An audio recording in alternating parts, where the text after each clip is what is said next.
Greenland adalah pulau terbesar di dunia.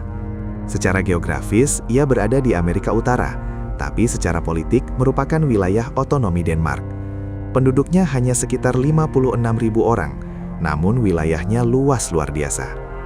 Presiden Amerika saat ini, Donald Trump, sangat ingin mengambil alih Greenland hingga terjadi ketegangan geopolitik global. Sebenarnya keinginan Trump untuk menguasai Greenland ini sudah pada lama.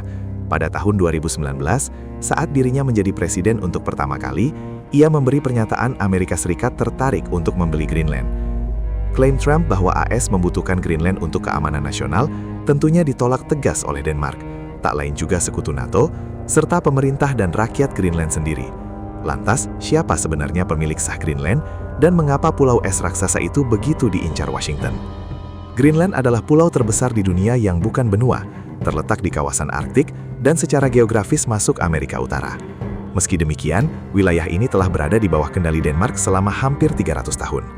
Status pulau ini juga adalah wilayah semi-otonom dalam kerajaan Denmark, dengan pemerintahan sendiri untuk urusan domestik.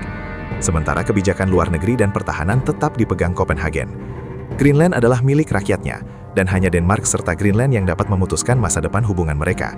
Demikian pernyataan bersama para pemimpin Eropa, termasuk Inggris, Prancis, Jerman, dan Denmark. Menurut sejarah lalu, minat AS terhadap Greenland bukan hal baru. Sejak Perang Dunia Kedua, Washington menyebut posisi pulau ini krusial bagi pertahanan Amerika Utara. Di sini AS mengoperasikan pangkalan luar angkasa Bituvik, dulu pangkalan udara Thule di Greenland Barat Laut sejak Perjanjian Pertahanan 1951 dengan Denmark. Basis ini menjadi bagian penting sistem peringatan dini rudal, pertahanan misil, serta pengawasan ruang angkasa AS dan NATO. Greenland juga berada di jalur strategis celah Greenland Islandia Inggris, titik vital NATO untuk memantau pergerakan Angkatan Laut Rusia di Atlantik Utara.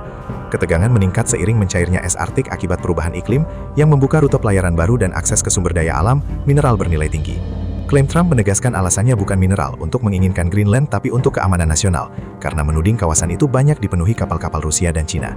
Para analis justru menilai Trump ingin menguasai Greenland karena menyimpan cadangan mineral langka, dari uranium, biji besi hingga komponen penting industri teknologi yang selama ini justru dikuasai Cina. Sementara itu, gagasan keinginan Trump banyak menuai penolakan keras. Pernyataan Perdana Menteri Greenland Jens Frederik Nielsen menyebutnya keinginan Trump hanya sebagai fantasi belaka.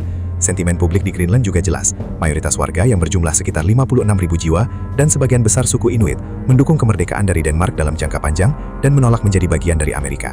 Wacana Trump buat NATO makin kelabakan. Hal ini berisiko memecah aliansi. Sementara PM Denmark, Mette Frederiksen, bahkan memperingatkan bahwa upaya sepihak atas Greenland dapat mengakhiri aliansi organisasi tersebut. Dengan posisi strategis, kepentingan militer dan kekayaan sumber daya, Greenland memang menjadi rebutan pengaruh di Arktik. Namun secara hukum dan politik, pulau itu tetap berada di bawah kedaulatan Denmark dan hak menentukan nasib sendiri rakyat Greenland, bukan komoditas yang bisa diambil alih sepihak, bahkan oleh kekuatan sebesar Amerika Serikat.